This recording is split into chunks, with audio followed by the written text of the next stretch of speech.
Hello, friends. Welcome to the Cool Vedas. That's Vedas Cool. Today's story is from Sambhava Parva in Adi Parva. In the last video, we had seen how Ganga Devi had met King Pratibha on earth and how the king had promised Ganga Devi to make her his daughter in law. Now, let's see how King Pratibha keeps up his promise. So, after his promise to Ganga Devi, King Pratibha started waiting for the birth of his illustrious son. He had to wait for many, many years, and he and his wife began to be engaged in severe austerities from the desire for an offspring. And then, after many years, when they had almost grown old, an illustrious son was born to them. This was none other than Mahabhisha. Yes, the same Mahabhisha who was cursed by Brahmadeva. To know that story, please look for the link in the description box or you can see it in the left top corner. So, the son that was born to King Pratibha was the Punarjanma of Mahabhisha. This son was named Shantanu by the king, as he was born when his father had controlled his passions by ascetic penances, thus the name Shantanu. And the best of Guru Shantanu, knowing that the region of indestructible bliss can be acquired only by one's deed alone, became very devoted to Dharma.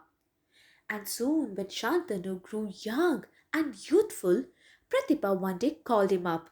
And he said, "O son, some time ago, a beautiful Devastri had come to me, and she had given me a proposal which is of great benefit to you.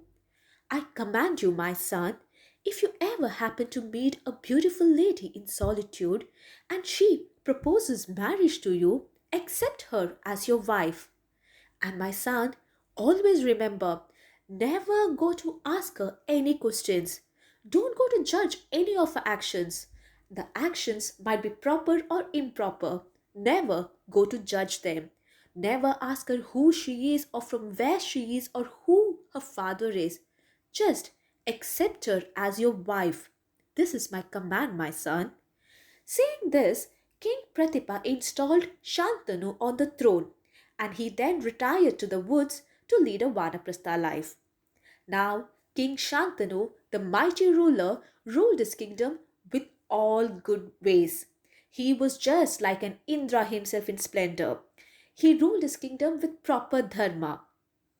And as it was, one day King Shantanu was wandering along the bank of Ganga when he came upon a region which was frequented by the Siddhas and the Charanas. And there he saw a lovely maiden of blazing beauty who looked just like another Shri herself. This king, this mighty ruler, was struck by the beautiful maiden. He kept on gazing at her, wonderstruck. And the beautiful maiden, too, who was actually River Ganga in a human form, looked at this mighty king, and she too was attracted to the king. They both kept on gazing at each other for a long, long time until the monarch spoke. He spoke with soft, sweet words.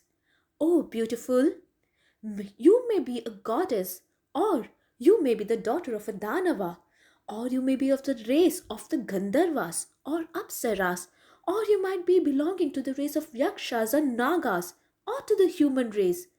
Oh, beautiful, whoever you are, I am proposing you marriage. Please accept my proposal and be my wife." Ganga Devi, who was already attracted to the king, was very pleased in her mind. Smiling, she said, "O king, I accept your proposal. I shall become your wife. But then I have to tell you something. O monarch, you must never interfere with me and the actions that I do. Those actions might be agreeable to you or disagreeable to you, but you should never stop me from doing something. Nor should you ever address me unkindly. As long as you behave kindly, I promise to live with you. But I shall certainly leave you the moment you interfere with my actions or speak to me an unkind word." The king, love struck, did not say anything against it. He said, "Sure, beautiful, please, let's marry and be happy. And that's exactly what they did. The beautiful maiden Ganga Devi and Shantanu were married according to rituals and they lived happily as husband and wife. They spent their time in all pure pleasures and bliss. And soon Ganga Devi became pregnant and she got a child, a son, who was just had the splendor of the Devas. The king was also very happy with the birth of his son. But then something totally unacceptable and something that the king could not believe happened. His queen, his beloved wife, took the newborn baby and went to the river bank. And there she just threw the baby into the river waters. His son, his firstborn child, sank to the river without rising again. The king was struck with grief. He did not know what to do. But then there was nothing much he could do. He could not stop his wife. He could not ask her anything. He could not question her. He could do nothing. Very saddened, the king, very much struck by grief, returned to his palace without a word. Now, this happened with the next 6 sons that Ganga Devi bore him. All his 7 sons were thrown into the water, and the river took his children away. And the king was a mute spectator in all this, nothing to say or nothing to question, as he was scared to lose his wife. Finally, Ganga Devi became pregnant an eighth time, and in due course of time, she brought forth the eighth son. The king always thought in his mind, at least this child should be saved. But no, as soon as the eighth child was born too, Ganga Devi took the child and went to the river banks.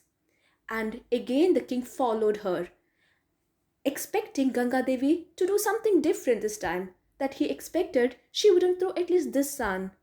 But no, his wife, his soft spoken wife, his lovely queen, was about to throw his eighth son too to the river. Now the king could not keep quiet. He could not see all his sons being killed like this. He shouted, "Do not kill it! Who are you? Whose daughter are you? Why are you killing your own children? Murderers of your own sons you are. The load of your sin is too great." Hearing this, Ganga Devi, his wife, replied, "O king, are you desirous of having an offspring? Okay, I am not going to kill this child of yours. I will not destroy this child. But according to our agreement, the period of my stay with you has come to an end. Now, there are certain things that you have asked me. Let me answer you. I am Ganga, the daughter of Jannu. I am ever worshipped by the great sages. I have lived here with you for so long for accomplishing the purposes of the Devas. The 8 Vasus had been cursed by the sage Apava, and they were cursed to be born on earth as humans. It is to bring forth them that I have come to earth. They wanted to be born as my children, and they had chosen you as their father. And that is why I had come here in the human form. The Vasus had also asked me that as soon as they were born on earth, that I had to throw them in the water so that they did not have to live a long human life. And that's exactly what I did. And that's why I did it. Now this son, the eighth son, I will not kill this child. You can have him. He will live on this earth for a long time to come. Let him be called Gangadatta." Saying this, Ganga Devi looked at Shantanu. Shantanu now had many questions to ask her. He was more curious. He asked, what was the fault of the Vasus and who was Apava who had cursed the Vasus? Why did the Vasus have to be born as humans on earth? And this eighth child of ours, Gangadatta, for what reason does he have to live among men for a longer time? Answer me, I want to know all this, O daughter of Janhu. Ganga Devi was ready to tell Shantanu all about the Ashtavasus. Now, is the story that Ganga Devi is going to tell Shantanu the same as what Vasus told Ganga Devi? That they had by mistake stepped on Vasishta and that is why the sage Vasishta had cursed them? Or does Ganga Devi know the real story? Let's see. Let's read along and find out.